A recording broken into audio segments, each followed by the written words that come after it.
मंच ते विराजमान परमेश्वर के सेवक पंडाल दे विच जिन्ने अजीत भैणां भाई बच्चे बजुर्ग नौजवान बच्चे बच्चियां मौजूद हैं सारे मेरे वालों जय मसीह दी। सारे बोलो हालेलुया हालेलुया। सो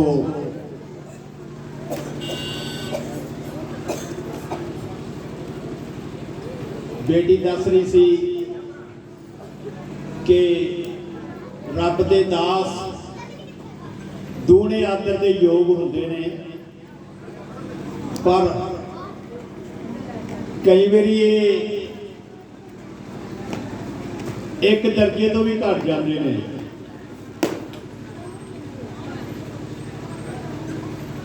सो जिन्होंने सो अज का जड़ा मैसेज देने का सानू ये समा दिता गया है, मैं इस बेटी का रब दे दास रजिंदर सोनू जी का दिल तो धन्यवाद करता हाँ कि बच्चों ने एक सीखण वाला मन बना के ये सेवकाई के बोझ को सीखिया, परमेश्वर के पवित्र वचन को सीखिया, तो अज मन खुशी होता है कि जो इन्हों सिखाया गया, जो सीखण वाली भावना के नाल इन्होंने सीखिया, अज वो रंग लैके आया है। सारे बोलो हालेलुया हालेलुया। सो मेरे अजीत थोड़े ही समय दे विच असी इस वचन नूं पूरा करांगे। सो परमेश्वर की पवित्र बाणी अज का जिहड़ा समा है, तुहानूं सबना नूं पता है कि प्रभु यसु मसीह के जन्मदिन के उत्ते अज ये समागम हो रहा है, बंदगी हो रही है, तो असी कुछ सीखण वाली भावना दे विच आए हाँ ते परमेश्वर तो मंगीए कि परमेश्वर मेरी समझ नूं खोल ताकि मैं तुहाडे पवित्र वचन नूं समझ सीखा अते सीख के मैं भी जिस तरह के बेटी मंच पे आज इस आराधना की अगुवाई कर रही है, तुसे भी इस जगह पे स्टेज पे खड़े होके जिहड़ी लेडीज है तुसी भी मीटिंग नूं चला सकदियां जी, प्रचार कर सकदियां जी। सो जदों असी वचन नूं सीखण की भावना के नाल नहीं चलते तो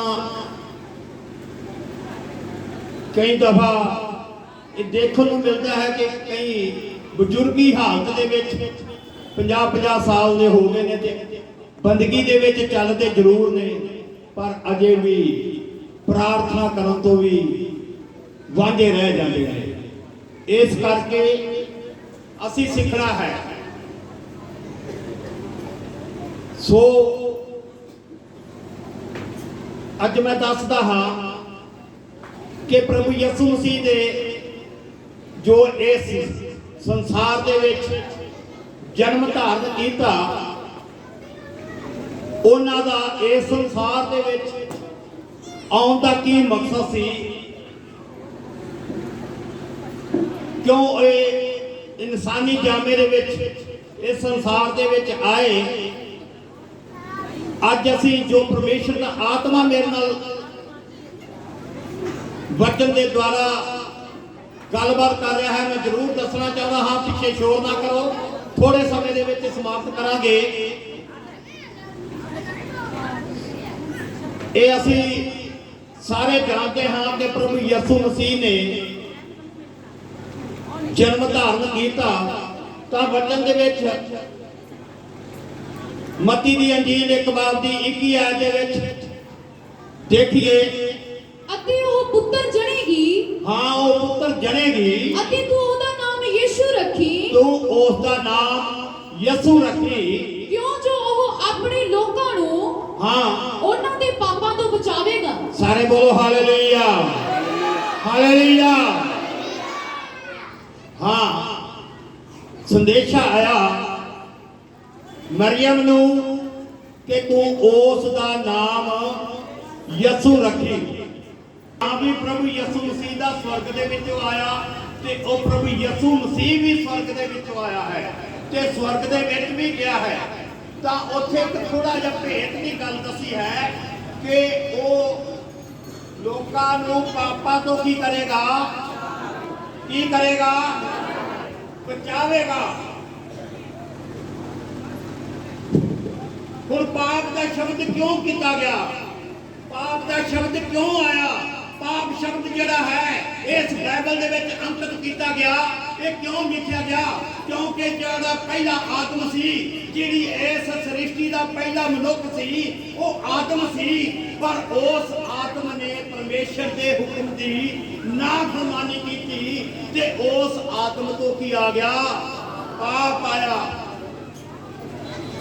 ਕਿਉਂਕਿ ਅਸੀਂ ਇਹਨਾਂ ਦੀ ਜੇ ਤੁਲਨਾ ਕਰੀਏ ਤੇ ਪ੍ਰਭੂ ਯਿਸੂ ਮਸੀਹ ਜੇ ਆਇਆ ਹੈ ਤੇ ਉਸ ਨੇ ਆਦਮ ਤੋਂ ਪਾਪ ਆਇਆ, ਪਰ ਪ੍ਰਭੂ ਯਿਸੂ ਮਸੀਹ ਤੋਂ ਕੀ ਆਈ ਹੈ? ਨਿਜਾਤ ਆਈ ਹੈ। ਸਾਰੇ ਬੋਲੋ ਹਾਲੇਲੂਇਆ ਹਾਲੇਲੂਇਆ।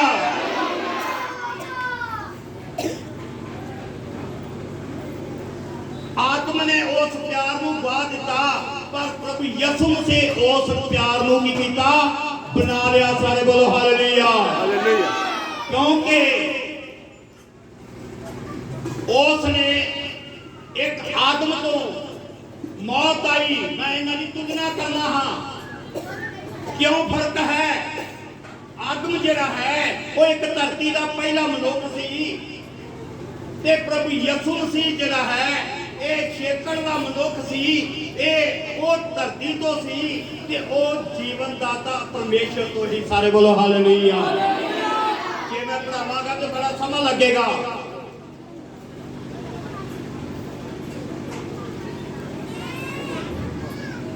ਕਿਉਂ ਪਾਪ ਆਇਆ? ਜੇ ਪਾਪ ਆਇਆ ਤੇ ਪਾਪ ਦੇ ਨਾਲ ਮੇਰੇ ਅਜੀਜ਼ ਨਿਜਾਤ ਵੀ ਆਈ ਹੈ। ਸਾਰੇ ਬੋਲੋ ਹਾਲੇਲੂਇਆ। ਅੱਜ ਅਸੀਂ ਇੱਕ ਪਾਪ ਦੇ ਬਾਰੇ ਅੱਜ ਅਸੀਂ ਇਸ ਗੱਲ ਦੇ ਉੱਤੇ ਧਿਆਨ ਦਈਏ ਕਿ ਪਾਪ ਜਿਹੜਾ ਹੈ ਇਹ ਸੰਸਾਰ ਦੇ ਵਿੱਚ ਆਇਆ ਹੈ ਤੇ ਕਿਉਂ ਆਇਆ ਹੈ? ਪਾਪ ਦੇ ਇਹ ਸੰਸਾਰ ਦੇ ਵਿੱਚ ਕਿਉਂ ਜਨਮ ਧਾਰਨ ਕੀਤਾ?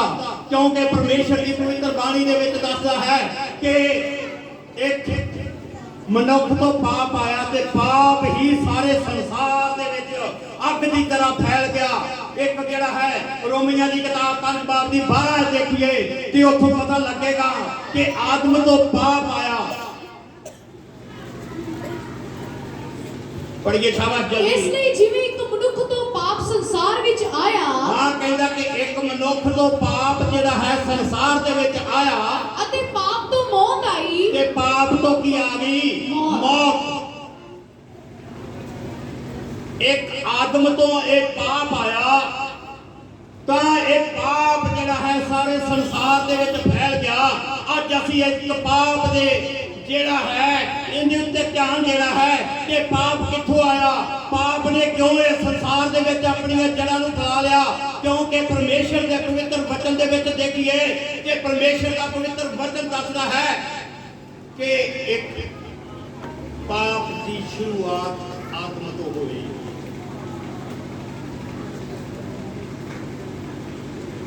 ਇੱਕ ਛੋਟਾ ਬੱਚਾ ਲੈ ਲਓ, ਇੱਕ ਮਿਸਾਲ ਦੇ ਤੌਰ ਤੇ ਤੁਸੀਂ ਉਸ ਨੂੰ ਨਾ ਵੀ ਗਾਲ ਕੱਢਣੀ ਸਿਖਾਓ ਤੇ ਉਹ ਆਪਣੇ ਆਪ ਸਿੱਖ ਜਾਂਦਾ ਹੈ, ਕਿਉਂਕਿ ਉਹ ਪਾਪ ਦੇ ਰਾਹੀਂ ਜਨਮ ਲੈਂਦਾ ਹੈ।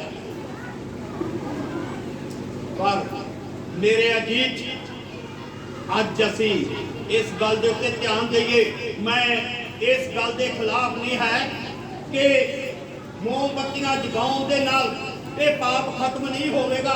ਮੋਮਬੱਤੀਆਂ ਜਗਾਉਣ ਦੇ ਨਾਲ ਜਿਹੜਾ ਹੈ ਨਸ਼ਾ ਖਤਮ ਨਹੀਂ ਹੋਵੇਗਾ। ਮੋਮਬੱਤੀਆਂ ਜਗਾਉਣ ਦੇ ਨਾਲ ਸਾਡਾ ਸੁਭਾਅ ਦਾ ਤਬਦੀਲੀ ਨਹੀਂ ਆਵੇਗੀ, ਹਨੇਰਾ ਸਾਡੀ ਜ਼ਿੰਦਗੀ ਦੇ ਵਿੱਚ ਆਏਗਾ ਜੇ ਅਸੀਂ ਚਾਹੁੰਦੇ ਹਾਂ ਕਿ ਪ੍ਰਭੂ ਯਿਸੂ ਮਸੀਹ ਦਾ ਜਨਮ ਦਿਨ ਹੈ, ਜੇ ਅਸੀਂ ਚਾਹੁੰਦੇ ਹਾਂ ਕਿ ਪ੍ਰਭੂ ਯਿਸੂ ਮਸੀਹ ਦਾ ਇਹ ਜਨਮ ਦਿਹਾੜਾ ਹੈ, ਇਹ ਸੈਲੀਬ੍ਰੇਟ ਹੈ, ਤਾਂ ਫਿਰ ਸਾਨੂੰ ਆਪਣੇ ਸੁਭਾਅ ਨੂੰ ਵੀ ਬਦਲਣਾ ਪਏਗਾ, ਕਿਉਂਕਿ ਪ੍ਰਭੂ ਯਿਸੂ ਮਸੀਹ ਨੇ ਆਪਣੇ ਸੁਭਾਅ ਨੂੰ ਬਦਲ ਲਿਆ। ਫਿਲਿੱਪੀਆਂ ਦੀ ਪੱਤਰੀ ਦੇ ਵਿੱਚ ਮੇਰਾ ਖਿਆਲ 2 ਬਾਬ ਦੇ ਵਿੱਚ ਲਿਖਿਆ ਹੋਵੇਗਾ। ਫਿਲਿੱਪੀਆਂ ਜਾਂ ਕੁਰਸੀਆਂ ਵੇਖੋ, ਮੈਂ ਦੱਸਦਾ ਇੱਕ ਮਿੰਟ। 2 ਬਾਬ ਦੀ 5 ਆਇਤ ਦੇਖੀਏ, 4 ਤੋਂ ਫਿਲਿੱਪੀਆਂ ਦੇ ਵਿੱਚ।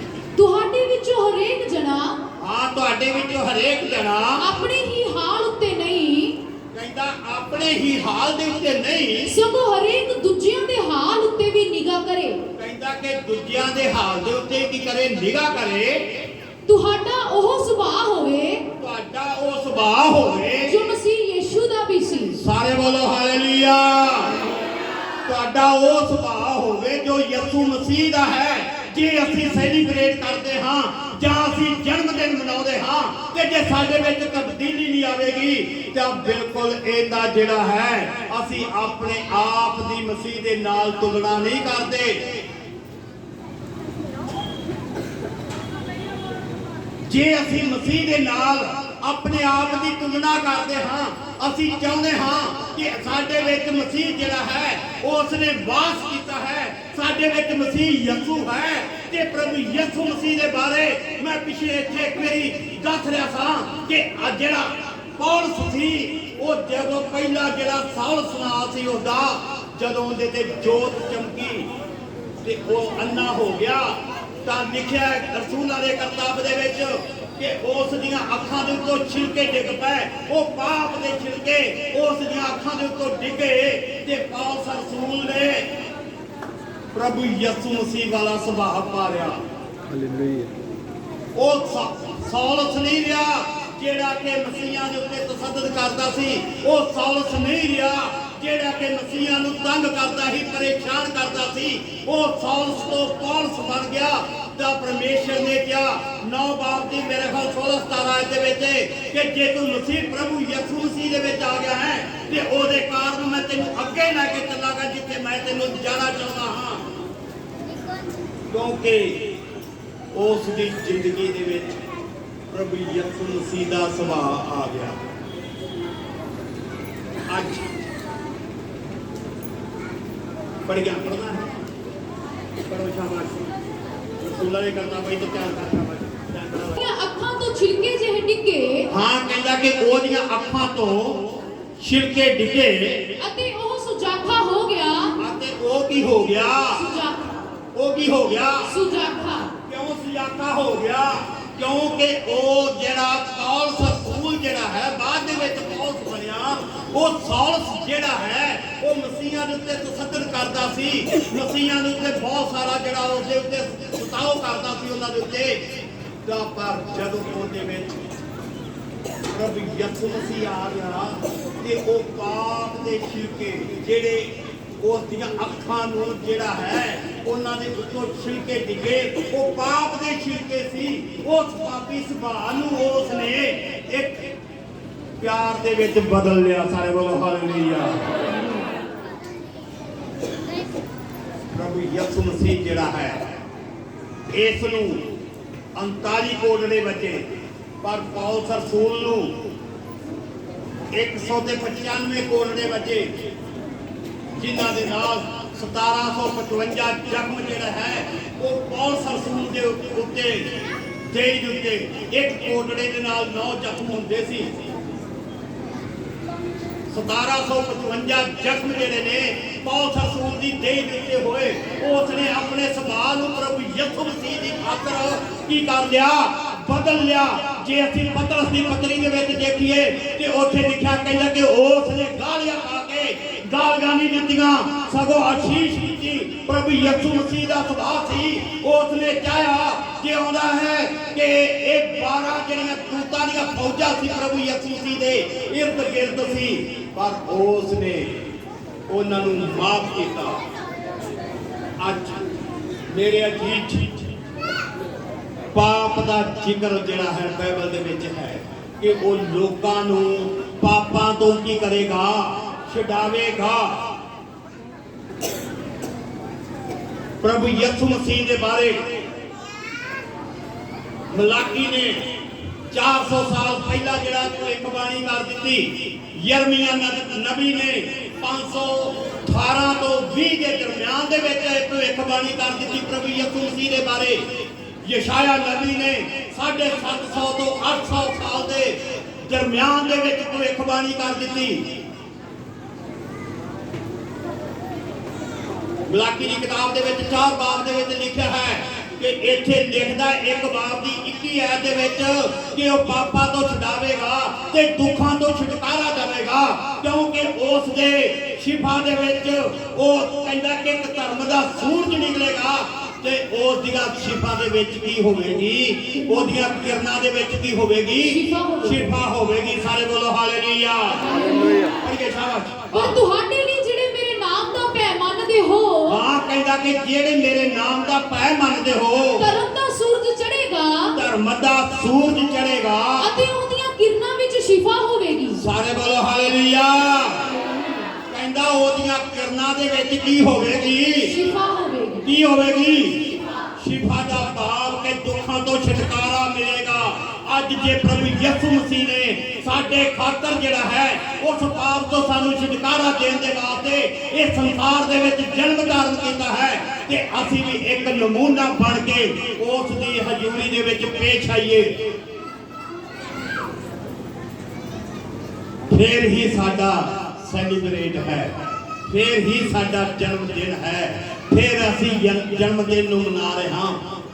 ਜੇ ਅਸੀਂ ਸਾਡਾ ਸੁਭਾਅ ਨਹੀਂ ਬਦਲਦਾ, ਸਾਡਾ ਜੀਵਨ ਜਿਹੜਾ ਨਹੀਂ ਬਦਲਦਾ, ਤਾਂ ਅਸੀਂ ਅਜੇ ਵੀ ਹਨੇਰੇ ਦੇ ਵਿੱਚ ਹਾਂ। ਪਰ ਮੇਰੇ ਜੀ ਪ੍ਰਭੂ ਯਿਸੂ ਮਸੀਹ ਨੇ ਹਨੇਰੇ ਨੂੰ ਦੂਰ ਕੀਤਾ ਅਤੇ ਚਾਨਣ ਬਣ ਕੇ ਇਸ ਸੰਸਾਰ ਦੇ ਵਿੱਚ ਆਇਆ। ਕਈ ਦਫਾ ਤੁਸੀਂ ਇੱਕ ਇੱਧਰ ਧਿਆਨ ਦਿਓ, ਸੂਰਜ ਨਿਕਲਦਾ ਹੈ ਨਾ, ਪਰ ਉਹਦੇ ਕਿੰਨੇ ਬੱਦਲ ਅੱਗੇ ਆਉਂਦੇ ਨੇ, ਪਰ ਉਹ ਆਪਣੀ ਚਮਕ ਦੇਣੋਂ ਨਹੀਂ ਹਟਦਾ। ਕਦੇ ਤਜਰਬਾ ਕਰਿਆ ਜੇ, ਇੱਕ ਕਮਰੇ ਦੇ ਵਿੱਚ ਹਨੇਰਾ ਹੁੰਦਾ ਹੈ ਤੇ ਜੇ ਮੋਮਬੱਤੀ ਜਲਾਈ ਜਾਵੇ ਤੇ ਮੋਮਬੱਤੀ ਆਪ ਪਿੰਗਲਦੀ ਜਾਂਦੀ ਏ ਤੇ ਕਮਰੇ ਨੂੰ ਚਾਨਣ ਦਿੰਦੀ ਹੈ। ਸਾਰੇ ਬੋਲੋ ਹਾਲੇਲੂਇਆ।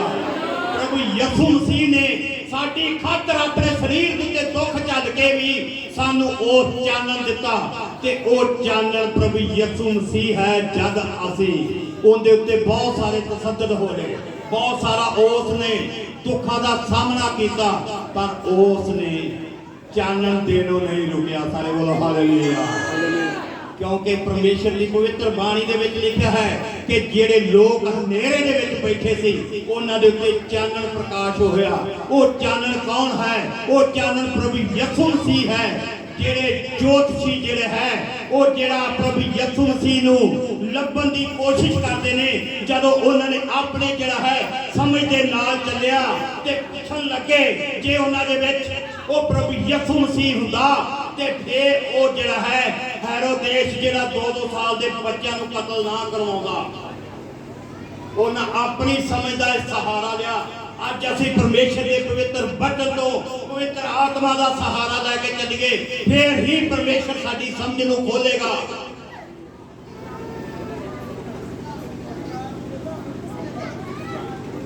ਅਸੀਂ ਅੱਜ ਸਿੱਖਣਾ ਹੈ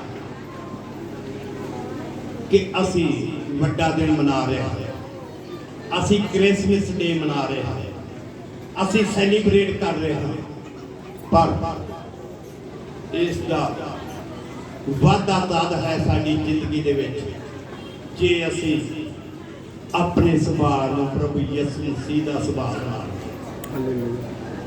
ਪਿੱਛੇ ਦੱਸ ਰਿਹਾ ਸੀ ਮੇਰੇ ਛੋਟੇ ਵੀਰ ਸੰਧੂ ਸਾਹਿਬ ਚੇਅਰਮੈਨ ਦੇ ਬਾਰੇ ਗੱਲ ਕਰਦਾ ਸੀ, ਪਰ ਮੈਂ ਕਹਿੰਦਾ ਹੁੰਦਾ ਕਿ ਮੈਂ ਚੇਅਰ ਘਰੇ ਛੱਡ ਆਉਣਾ, ਇਕੱਲਾ ਮੈਂ ਨਹੀਂ ਹੁੰਦਾ। ਕਦੀ ਚੇਅਰਮੈਨ ਦੇ ਉੱਤੇ ਮੇਰੇ ਵਿੱਚ ਫੁਲਾਵਟ ਨਹੀਂ ਆਈ। ਮੈਂ ਬਿਲਕੁਲ ਜ਼ੀਰੋ ਬਣ ਕੇ ਚੱਲਦਾ।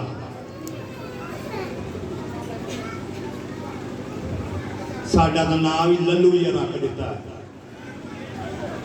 ਸੋ ਜੇ ਚੇਅਰਮੈਨ ਹੋਈਏ ਤਾਂ ਲੱਲੂ ਅਖਵਾਈਏ, ਨਹੀਂ ਮੇਰੇ ਅਜੀਤ ਇਹਨਾਂ ਗੱਲਾਂ ਦੇ ਉੱਤੇ ਅਸੀਂ ਸਾਡੇ ਮਨ ਦੇ ਉੱਤੇ ਕੋਈ ਵੀ ਮਹਿਸੂਸ ਨਹੀਂ ਕਰਾਉਂਦੇ।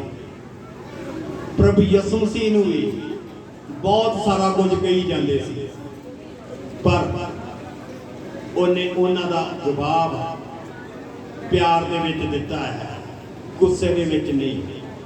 ਅੱਜ ਸਾਡੇ ਵਿੱਚ ਵੀ ਜੋ ਮਰਜ਼ੀ ਸਾਨੂੰ ਕਹੀ ਜਾਣ, ਪਰ ਅਸੀਂ ਚਾਹੁੰਦੇ ਹਾਂ ਕਿ ਅਸੀਂ ਇੱਕ ਨਮੂਨਾ ਹਾਂ। ਅਸੀਂ ਇੱਕ ਨਮੂਨਾ ਬਣ ਕੇ ਪ੍ਰਭੂ ਦੇ ਵਿੱਚ ਉੱਭਰ ਗਏ ਤੇ ਉੱਚਾ ਕਰਨ ਵਾਲਾ ਸਾਡਾ ਪ੍ਰਭੂ ਯਿਸੂ ਮਸੀਹ। ਹਾਲੇਲੂਇਆ।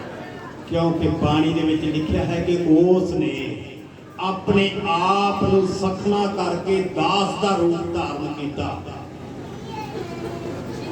ਉਹ ਆਪਣੇ ਆਪ ਦੇ ਵਿੱਚ ਜ਼ੀਰੋ ਬਣ ਗਿਆ, ਪਰ ਪਰਮੇਸ਼ਰ ਨੇ ਉਹਨੂੰ ਹੀਰੋ ਬਣਾ ਦਿੱਤਾ। ਸਾਰੇ ਬੋਲੋ ਹਾਲੇਲੂਇਆ, ਹਾਲੇਲੂਇਆ। ਕਿਉਂਕਿ ਉਸ ਨੇ ਆਪਣੇ ਆਪ ਨੂੰ ਸਖਣਾ ਕਰ ਦਿੱਤਾ। ਅੱਜ ਮੇਰੇ ਅਜੀਤ ਇਹ ਸਾਡੇ ਕੋਲੇ ਮੌਕਾ ਹੈ। ਜੇ ਸਾਡੀ ਜ਼ਿੰਦਗੀ ਦੇ ਵਿੱਚ ਤਬਦੀਲੀ ਨਹੀਂ, ਸਾਡੀ ਜ਼ਿੰਦਗੀ ਪ੍ਰਭੂ ਯਿਸੂ ਮਸੀਹ ਦੇ ਮੁਤਾਬਕ ਨਹੀਂ, ਤਾਂ ਸਾਡੇ ਵਿੱਚ ਉਹ ਆਦਮ ਵਾਲਾ ਸੁਭਾਅ ਕੰਮ ਕਰਦਾ ਹੈ। ਕਿਉਂਕਿ ਆਦਮ ਨੇ ਪਰਮੇਸ਼ਰ ਨੂੰ ਗੁੱਸਾ ਚੜਾਇਆ। ਮੇਰੀ ਗੱਲ ਦਾ ਧਿਆਨ ਸੁਣੋ। ਆਦਮ ਨੇ ਪਰਮੇਸ਼ਰ ਨੂੰ ਗੁੱਸਾ ਚੜਾਇਆ ਤੇ ਪ੍ਰਭੂ ਯਿਸੂ ਮਸੀਹ ਨੇ ਬਾਪ ਨੂੰ ਕੀ ਕੀਤਾ? ਖੁਸ਼ ਕੀਤਾ। ਸਾਰੇ ਬੋਲੋ ਹਾਲੇਲੂਇਆ, ਹਾਲੇਲੂਇਆ। ਪ੍ਰਭੂ ਯਿਸੂ ਮਸੀਹ ਨੇ ਬਾਪ ਨੂੰ ਖੁਸ਼ ਕੀਤਾ ਤੇ ਆਦਮ ਨੇ ਬਾਪ ਨੂੰ ਗੁੱਸਾ ਚੜਾਇਆ। ਪਤਾ ਕਿੱਥੇ ਗੁੱਸਾ ਆਇਆ? ਜਦੋਂ ਉਸ ਬਾਗ ਦੇ ਵਿੱਚੋਂ ਬਾਹਰ ਕੱਢ ਦਿੱਤਾ ਤੇ ਪ੍ਰਭੂ ਯਿਸੂ ਮਸੀਹ ਨੇ ਯੋਹੰਨਾ ਦੀ ਅੰਜੀਲ 3 ਬਾਬ ਦੀ 16 ਦੇਖੀਏ ਤੇ ਉੱਥੇ ਲਿਖਿਆ ਹੈ, ਕਿਉਂਕਿ ਪਰਮੇਸ਼ਰ ਨੇ ਜਗਤ ਨੂੰ ਅਜਿਹਾ ਪਿਆਰ ਕੀਤਾ ਕਿ ਉਸ ਨੇ ਆਪਣਾ ਇਕਲੌਤਾ ਪੁੱਤਰ ਸਾਡੇ ਪਾਪਾਂ ਦੀ ਖਾਤਰ ਕੀ ਕਰ ਦਿੱਤਾ? ਬਖਸ਼ ਦਿੱਤਾ। ਕਿਉਂਕਿ ਉਸ ਨੇ ਬਾਪ ਦੇ ਹੁਕਮ ਦੀ ਨਾਫਰਮਾਨੀ ਨਹੀਂ ਕੀਤੀ, ਆਗਿਆਕਾਰੀ ਕੀਤੀ। ਅੱਜ ਵੀ ਜੇ ਅਸੀਂ ਬਾਪ ਦੀ ਆਗਿਆਕਾਰੀ ਕਰਕੇ ਇੱਕ ਨਮੂਨਾ ਬਣ ਕੇ ਨਿਕਲਾਂਗੇ ਤੇ ਪਰਮੇਸ਼ਰ ਜਿਹੜਾ ਹੈ ਸਾਨੂੰ ਬੁਲੰਦੀਆਂ ਤੇ ਲਿਜਾਉਣ ਦੀ ਸਾਮਰਥ ਰੱਖਦਾ ਹੈ। ਸਾਰੇ ਬੋਲੋ ਹਾਲੇਲੂਇਆ। ਆਪਣੇ ਸੁਭਾਅ ਨੂੰ ਬਦਲ ਲਈਏ। ਮੈਂ ਅੱਗੇ ਵੀ ਦੱਸ ਚੁੱਕਾ ਹਾਂ ਕਿ ਮੋਮਬੱਤੀਆਂ ਜਗਾ ਦਈਏ, ਭਾਵੇਂ ਅਸੀਂ ਲੜੀਆਂ ਸਿੱਟ ਦਈਏ, ਤੇ ਜੇ ਅੰਦਰ ਗਾਲਾਂ ਹੋਣ, ਅੰਦਰ ਗੰਦਮੰਦ ਹੋਵੇ, ਤੇ ਉਹ ਸਾਡੇ ਅੰਦਰਲੇ ਅੰਤःਕਰਨ ਨੂੰ ਨਹੀਂ ਬਚਾ ਸਕੇਗਾ। ਮੈਂ ਜਦੋਂ ਪ੍ਰਭੂ ਦੇ ਵਿੱਚ ਨਹੀਂ ਸਾਂ, ਜਦੋਂ ਪ੍ਰਭੂ ਯਿਸੂ ਮਸੀਹ ਦਾ ਨਮੂਨਾ ਪਾ ਕੇ ਚੱਲੇ ਹਾਂ, ਤੇ ਅੱਜ ਪ੍ਰਭੂ ਦੁੱਖਾਂ ਤੋਂ ਵੀ ਆਜ਼ਾਦ ਕੀਤਾ ਹੈ। ਮੈਂ ਦੱਸ ਰਿਹਾ ਸਾਂ, ਪਰਸੋਂ ਮੈਂ ਟਾਈਮ ਮੰਗ ਰਿਹਾ ਤੁਹਾਨੂੰ ਕਿ ਦੁੱਖਾਂ ਤੋਂ ਛੁਟਕਾਰਾ ਪਾਉਣਾ ਹੈ। ਅੱਜ ਅਸੀਂ ਉਸ ਪਾਪ ਤੋਂ ਨਿਜਾਤ ਪਾਉਣੀ ਹੈ। ਅੱਜ ਅਸੀਂ ਆਪਣੇ ਸੁਭਾਅ ਨੂੰ ਬਦਲਣਾ ਹੈ। ਚਾਹੇ ਲੇਡੀ ਹੈ, ਚਾਹੇ ਜੈਂਟਸ ਹੈ। ਇੱਕ ਯੋਹੰਨਾ ਦੀ ਅੰਜੀਲ ਦੇ ਵਿੱਚ ਇੱਕ ਗੱਲ ਮੈਨੂੰ ਲੱਭੀ, ਮੇਰੇ ਦਿਮਾਗ ਦੇ ਵਿੱਚ ਉਹ ਗੱਲ ਹੈ ਕਿ ਜਦੋਂ ਮਰੀਮ ਨੇ ਪ੍ਰਭੂ ਯਿਸੂ ਮਸੀਹ ਨੂੰ ਕਬਰ ਦੇ ਵਿੱਚੋਂ ਵੇਖਿਆ ਤੇ ਉਹਨੂੰ ਕਹਿੰਦਾ ਕਿ ਮੈਨੂੰ ਅਜੇ ਨਾ ਛੂਈ, ਮੈਂ ਪਿਤਾ ਦੇ ਕੋਲੇ ਨਹੀਂ ਗਿਆ। ਕਿਉਂ ਉਸਨੇ ਕਿਹਾ? ਕਿ ਉਹ ਸਾਡੇ ਪਾਪ ਜਿਹੜੇ ਨੇ ਆਪਣੇ ਕੰਧੇ ਦੇ ਉੱਤੇ ਲੈ ਕੇ ਜਾ ਰਿਹਾ ਸੀ। ਸਾਰੇ ਬੋਲੋ ਹਾਲੇਲੂਇਆ। ਅੱਜ ਸਾਨੂੰ ਵੀ ਇਹ ਸਿੱਖਣ ਦੀ ਲੋੜ ਹੈ ਕਿ ਅਸੀਂ ਜੇ ਪ੍ਰਭੂ ਯਿਸੂ ਮਸੀਹ ਦਾ ਕ੍ਰਿਸਮਸ ਡੇ ਮਨਾਉਣੇ ਹਾਂ ਤੇ ਅੱਜ ਅਸੀਂ ਆਪਣੇ ਸੁਭਾਅ ਨੂੰ ਬਦਲੀਏ। ਅੱਜ ਉਹਨਾਂ ਨਸ਼ਿਆਂ ਤੋਂ ਅਸੀਂ ਰਹਿਤ ਹੋਈਏ। ਅੱਜ ਅਸੀਂ ਉਸ ਗਾਲਾਂ ਤੋਂ ਰਹਿਤ ਹੋਈਏ। ਅੱਜ ਅਸੀਂ ਉਸ ਦਲਦਲ ਦੇ ਵਿੱਚੋਂ ਨਿਕਲਣਾ ਚਾਹੁੰਦੇ ਹਾਂ ਤੇ ਪ੍ਰਭੂ ਯਿਸੂ ਮਸੀਹ ਦਾ ਸੁਭਾਅ ਬਣਾ ਕੇ ਚੱਲਾਂਗੇ।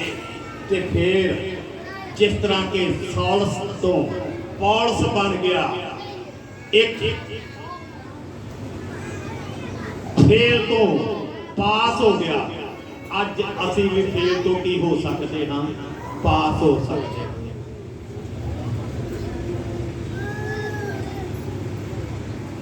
ਯਕੀ ਇੱਕ ਪਾਪੀ ਮਨੁੱਖ ਸੀ, ਜਦੋਂ ਪ੍ਰਭੂ ਯਿਸੂ ਮਸੀਹ ਤੇ ਵਿਸ਼ਵਾਸ ਕੀਤਾ ਤੇ ਉਹ ਫੇਲ ਤੋਂ ਕੀ ਹੋ ਗਿਆ?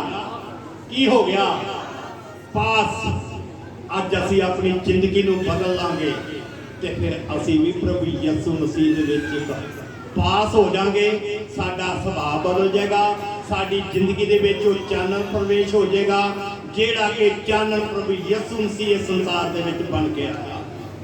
ਅੱਜ ਸਾਨੂੰ ਚਾਹੀਦਾ ਹੈ ਕਿ ਸਾਡਾ ਕ੍ਰਿਸਮਸ ਡੇ ਤਦ ਹੈ, ਸਾਡਾ ਜਿਹੜਾ ਹੈ 25 ਦਸੰਬਰ ਤਦ ਹੈ, ਸਾਡਾ ਇਹ ਸੈਲੀਬ੍ਰੇਟ ਤਦ ਹੈ ਕਿ ਜੇ ਅਸੀਂ ਆਪਣੇ ਆਪ ਨੂੰ ਤਬਦੀਲ ਕਰ ਲਈਏ।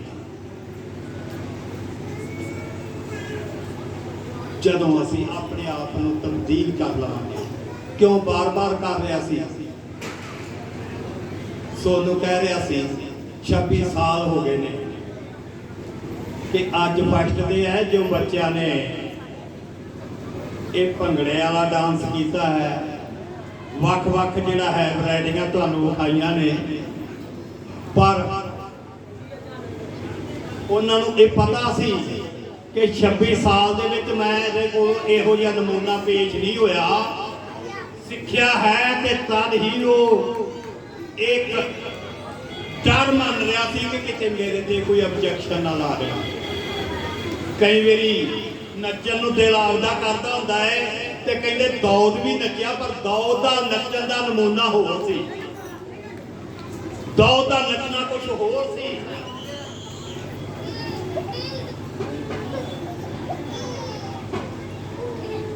ਪ੍ਰਭੂ ਯਿਸੂ ਮਸੀਹ ਇੱਥੋਂ ਤੱਕ ਕਿਤੇ ਹੱਸਿਆ ਜ਼ਿਕਰ ਨਹੀਂ ਮੈਂ ਪੜਿਆ ਤੇ ਰੋਏ ਦਾ ਜ਼ਰੂਰ ਪੜਿਆ। ਸੋ ਜਿਹੜੇ ਦੌਦ ਦੀ ਜਿਹੜੀ ਅਸੀਂ ਨਕਲ ਮਾਰ ਲੈਂਦੇ ਨਾ, ਰੱਬ ਦੇ ਦਾਸ ਜਿਹੜੇ ਦੂਣੇ ਆਦਰ ਦੇ ਯੋਗ ਨੇ ਤੇ ਉਹ ਵੀ ਡਿਸਕੋ ਡਾਂਸ ਕਰਨ ਲੱਗ ਪੈਂਦੇ ਨੇ। ਸੋ ਮੇਰੇ ਅਜੀਤ ਕਹਿੰਦਾ ਤੁਹਾਡਾ ਕਹਿਣਾ ਕਿ 2-3 ਦਫਾ ਮੈਂ ਬਾਈਬਲ ਨੂੰ ਇਹ ਆਪਣੀ ਅੱਖਾਂ ਦੇ ਵਿੱਚੋਂ ਦੀ ਰਿਪੀਟ ਕੀਤਾ ਹੈ।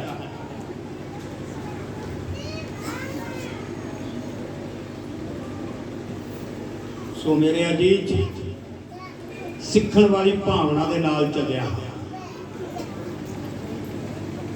ਜਦੋਂ ਸਾਡੇ ਵਿੱਚ ਪਵਿੱਤਰ ਆਤਮਾ ਆਏਗਾ ਤੇ ਉਹ ਸਾਨੂੰ ਸਭ ਕੁਝ ਸਿਖਾਏਗਾ।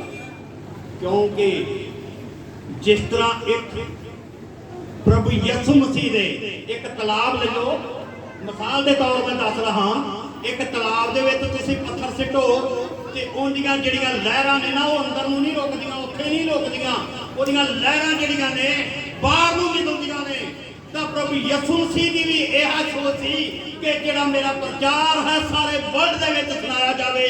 ਜੇ ਅਸੀਂ ਪ੍ਰਚਾਰ ਨੂੰ ਇਸ ਨੂੰ ਅਹਿਮੀਅਤ ਦਿੰਦੇ ਹਾਂ ਤੇ ਆਪਣੇ ਸੁਭਾਅ ਦੇ ਵਿੱਚ ਤਬਦੀਲੀ ਲਿਆਉਣੀ ਪੈਗੀ। ਆਪਣੇ ਸੁਭਾਅ ਦੇ ਵਿੱਚ ਅਸੀਂ ਇੱਕ ਨਮੂਨਾ ਬਣਨਾ ਹੈ।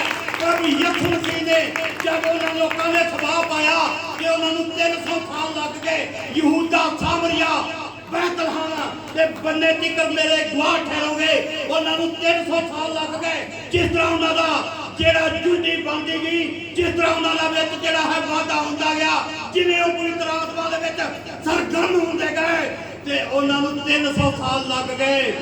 ਇੱਕ ਨਮੂਨਾ ਪੇਸ਼ ਕਰਦਿਆਂ ਉਹ ਪਵਿੱਤਰ ਆਤਮਾ ਦੇ ਵਿੱਚ ਵਧਦਿਆਂ ਤਾਂ ਉਹਨਾਂ ਰੋਮੀ ਹਕੂਮਤ ਦੇ ਉੱਤੇ ਫਤਵਾ ਜਮਾ ਲਿਆ। ਉਸ ਵੇਲੇ ਰੋਮੀ ਹਕੂਮਤ ਦੇ ਉੱਤੇ ਉਹਨਾਂ ਨੇ ਆਪਣੇ ਆਪ ਦਾ ਫਤਵਾ ਜਮਾ ਲਿਆ।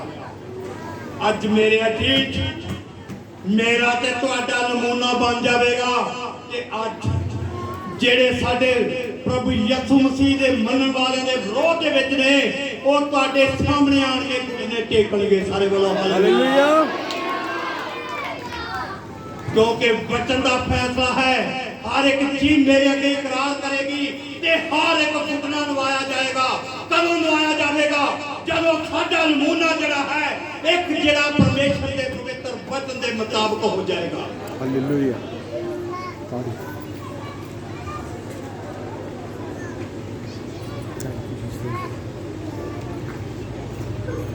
ਜਿਨ੍ਹਾਂ ਪ੍ਰੇਮੀਆਂ ਨੇ ਆਪਣੀ ਜਾਨ ਨੂੰ ਜੋਖੇ ਦੇ ਵਿੱਚ ਪਾ ਦਿੱਤਾ, ਉਹਨਾਂ ਨੇ ਇੱਕ ਉਸ ਪੈਰ ਦੇ ਉੱਤੇ ਪੈਰ ਰੱਖ ਲਈ। ਚਾਹੇ ਉਹਨਾਂ ਦੇ ਉੱਤੇ ਬਹੁਤ ਸਾਰੇ ਤਸੱਦਦ ਹੋਏ, ਬਹੁਤ ਸਾਰਾ ਉਹਨਾਂ ਦੇ ਉੱਤੇ ਜ਼ੁਲਮ ਹੋਇਆ, ਪਰ ਉਹਨਾਂ ਨੇ ਜ਼ੁਲਮ ਦੀ ਪਰਵਾਹ ਨਹੀਂ ਕੀਤੀ। ਪ੍ਰਭੂ ਦੇ ਵਿੱਚ ਇੱਕ 84 ਸਾਲ ਦੀ ਬਜ਼ੁਰਗ ਜਿਹੜਾ ਹਾਲਤ ਦੇ ਵਿੱਚ, ਮੈਂ ਇੱਕ ਬੁੱਕ ਪੜ੍ਹ ਰਿਹਾ ਸਾਂ ਕਿ ਜਿਸ ਦੇ ਜੁੱਤੀ ਦੇ ਤਸਮੇ ਖੋਲਣ ਦੇ ਵਾਸਤੇ ਹਰ ਵੇਲੇ ਤਿਆਰ ਰਹਿੰਦੇ ਸੀ, ਤਾਂ ਜਦੋਂ ਉਹਦੇ ਉੱਤੇ ਸਤਾਅ ਹੋਇਆ ਤਾਂ ਕਹਿੰਦੇ ਕਿ ਤੂੰ ਪ੍ਰਭੂ ਯਿਸੂ ਮਸੀਹ ਦਾ ਇਨਕਾਰ ਕਰ ਦੇ ਤੇ ਤੈਨੂੰ ਛੱਡ ਦੇਣੇ, ਤੇਰੀ ਬਜ਼ੁਰਗੀ ਦੇ ਉੱਤੇ ਤਰਸ ਆਉਂਦਾ ਹੈ। ਉਹ ਕਹਿੰਦਾ ਜਿਹੜਾ 84 ਵਰੇ ਤੋਂ ਮੇਰੇ ਨਾਲ ਰਿਹਾ ਹੈ, ਮੈਂ ਅੱਜ ਉਹਨੂੰ ਨਹੀਂ ਛੱਡ ਸਕਦਾ, ਭਾਵੇਂ ਜਿੰਨਾ ਮਰਜ਼ੀ ਮੇਰੇ ਤੇ ਤਸੱਦਦ ਹੋ ਜਾਵੇ। ਮੇਰੇ ਅਜੀਜ਼, ਅੱਜ ਚਾਹੇ ਸਾਡੇ ਤੇ ਕਿੰਨਾ ਅਸੀਂ ਦੁੱਖਾਂ ਦਾ ਸਾਹਮਣਾ ਕਰੀਏ, ਕਿੰਨਾ ਮੁਸੀਬਤਾਂ ਦਾ ਸਾਹਮਣਾ ਕਰੀਏ, ਪਰ ਜੇ ਸਾਡੇ ਵਿੱਚ ਪਵਿੱਤਰ ਵਚਨ ਆ ਜਾਵੇਗਾ, ਪ੍ਰਭੂ ਯਿਸੂ ਮਸੀਹ ਆ ਜਾਵੇਗਾ, ਤੇ ਇਹ ਕੁਝ ਵੀ ਸਾਡਾ ਵਿਗਾੜ ਨਹੀਂ ਸਕਦੇ। ਸਾਨੂੰ ਨਮੂਨਾ ਬਣਨਾ ਪਏਗਾ, ਕਿਉਂਕਿ ਆਪਣੀ ਸੋਚ ਨੂੰ ਬਦਲ ਲਈਏ। ਜੇ ਅਸੀਂ ਪ੍ਰਭੂ ਦੇ ਵਿੱਚ ਹਾਂ ਤੇ ਆਪਣਾ ਇੱਕ ਪਹਿਚਾਣ ਬਣਾ ਲਈਏ। ਇਹ ਸਿਆਸਤਾਂ ਜਿਹੜੀਆਂ 5 ਸਾਲ ਦੇ ਵਿੱਚ ਕਈ ਇਤਰਾਜ਼ ਝਾੜਦੇ ਨੇ, ਪਰ ਪ੍ਰਭੂ ਯਿਸੂ ਮਸੀਹ ਜਿਹੜਾ ਹੈ ਹਰ ਵੇਲੇ ਤੁਹਾਡੇ ਨਾਲ ਹੈ। ਪ੍ਰਭੂ ਯਿਸੂ ਮਸੀਹ ਹਰ ਵੇਲੇ ਤੁਹਾਡੇ ਨਾਲ। ਅਸੀਂ ਇੱਕ ਨਮੂਨਾ ਬਣ ਕੇ, ਇੱਕ ਸੁਭਾਅ ਪ੍ਰਭੂ ਯਿਸੂ ਮਸੀਹ ਦਾ ਸੁਭਾਅ ਪਾ ਕੇ ਫੇਰ ਚੱਲੀਏ ਤੇ ਫੇਰ ਹੀ ਸਾਡਾ ਇਹ ਸੈਲੀਬ੍ਰੇਟ, ਫੇਰ ਹੀ ਸਾਡਾ ਇਹ ਜਨਮ ਦਿਹਾੜਾ ਹੈ। ਕਿਤੇ ਪ੍ਰਭੂ ਯਿਸੂ ਮਸੀਹ ਸਾਲ ਦੇ ਸਾਲ ਜਨਮ ਨਹੀਂ ਲੈਂਦਾ, ਉਹ ਤਾਂ ਜਿੰਦਾ ਸਵਰਗ ਦੇ ਵਿੱਚ ਹੈ। ਪਰ ਇਸੇ ਕਰਕੇ ਹੀ ਜਨਮ ਦਿਨ ਮਨਾਇਆ ਜਾਂਦਾ ਹੈ ਕਿ ਜਨਮ ਜਿਹੜਾ ਹੈ ਇੱਕ ਨਵੇਂ ਬੱਚੇ ਦਾ। ਜੇ ਸਾਡੇ ਕੋਲੋਂ ਪਿਛਲੇ ਸਮੇਂ ਦੇ ਵਿੱਚ ਗਲਤੀਆਂ ਗੁਨਾਹ ਹੋਏ ਨੇ, ਤੇ ਅੱਜ ਇੱਕ ਅਸੀਂ ਵੀ ਇੱਕ ਆਪਣੇ ਜਿਹੜਾ ਹੈ ਸੁਭਾਅ ਨੂੰ ਬਦਲ ਲਈਏ। ਅੱਜ ਅਸੀਂ ਉਸ ਜਨਮ ਦਿਨ ਦੇ ਮੁਤਾਬਕ ਜਿਹੜਾ ਹੈ ਆਪਣੇ ਆਪ ਨੂੰ ਢਾਲ ਲਈਏ, ਤਾਂ ਕਿ ਅਸੀਂ ਆਉਣ ਵਾਲੇ ਕੋਪ ਤੋਂ ਬਚ ਸਕੀਏ, ਉਸ ਸਤਾਅ ਤੋਂ ਬਚ ਜਾਈਏ। ਜਦੋਂ ਪ੍ਰਭੂ ਯਿਸੂ ਮਸੀਹ ਸਾਡੇ ਵਿੱਚ ਹੋਏਗਾ ਤੇ ਸਾਨੂੰ ਪੌਲਸ ਰਸੂਲ ਦੱਸਦਾ ਹੈ, ਉਹਨੇ ਸੁਭਾਅ ਪਾ ਲਿਆ। 8 ਬਾਬ ਦੀ 37 ਦੇ ਵਿੱਚ ਕਹਿੰਦਾ, ਨਾ ਹਕੂਮਤਾਂ, ਨਾ ਰਿਆਸਤਾਂ, ਨਾ ਵਰਤਮਾਨ ਵਸਤਾਂ, ਕਿਹੜੀ ਚੀਜ਼ ਮੈਨੂੰ ਪਰਮੇਸ਼ਰ ਦੇ ਪ੍ਰੇਮ ਤੋਂ ਅੱਡ ਕਰ ਸਕਦੀ ਹੈ, ਨਾ ਕੋਈ ਮੌਤ ਮੈਨੂੰ ਪਰਮੇਸ਼ਰ ਦੇ ਪ੍ਰੇਮ ਤੋਂ ਅੱਡ ਕਰ ਸਕਦੀ ਹੈ, ਕਿਉਂਕਿ ਉਸ ਦੇ ਵਿੱਚ ਇੱਕ ਪ੍ਰਭੂ ਯਿਸੂ ਮਸੀਹ ਦਾ ਸੁਭਾਅ ਆ ਗਿਆ। ਰੋਮੀਆਂ ਦੀ ਕਿਤਾਬ ਦੇ ਵਿੱਚ 8 ਬਾਬ ਦੀ 35-37 ਦੇ ਵਿੱਚ ਲਿਖਿਆ ਹੈ, ਪੜ੍ਹ ਲਿਆ ਜੀ। ਸੋ ਅੱਜ ਮੇਰੇ ਅਜੀਜ਼, ਇਹ ਸਿੱਖਣਾ ਹੈ, ਇਹ ਸਿੱਖ ਕੇ ਜਾਣਾ ਹੈ ਕਿ ਅਸੀਂ ਇੱਕ ਪ੍ਰਭੂ ਦੇ ਵਿੱਚ ਨਮੂਨਾ ਬਣਨਾ ਹੈ। ਸੋ ਜ਼ਿਆਦਾ ਸਮਾਂ ਨਾ ਲੈਂਦਾ ਹੋਇਆ ਮਾਫੀ ਚਾਹੁੰਦਾ ਹਾਂ ਜੇ ਕਿ ਮੇਰੇ ਬੋਲਣ ਦੇ ਵਿੱਚ ਕੋਈ ਮਿਸਟੇਕ ਹੋਈ ਹੈ, ਤੇ ਇੱਕ ਛੋਟਾ ਜਿਹਾ ਦਾਸ ਸਮਝ ਕੇ ਮਾਫ ਕਰਨਾ। ਪ੍ਰਭੂ ਆਸ਼ੀਸ਼ ਦੇ।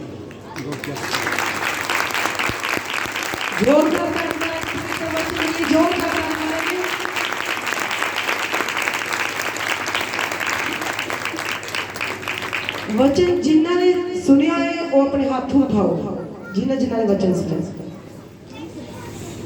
मेरा विश्वास है ये वचन दे जे तुसी चलोगे तो परमेश्वर तुहाडी जिंदगी बदल के रख देगा।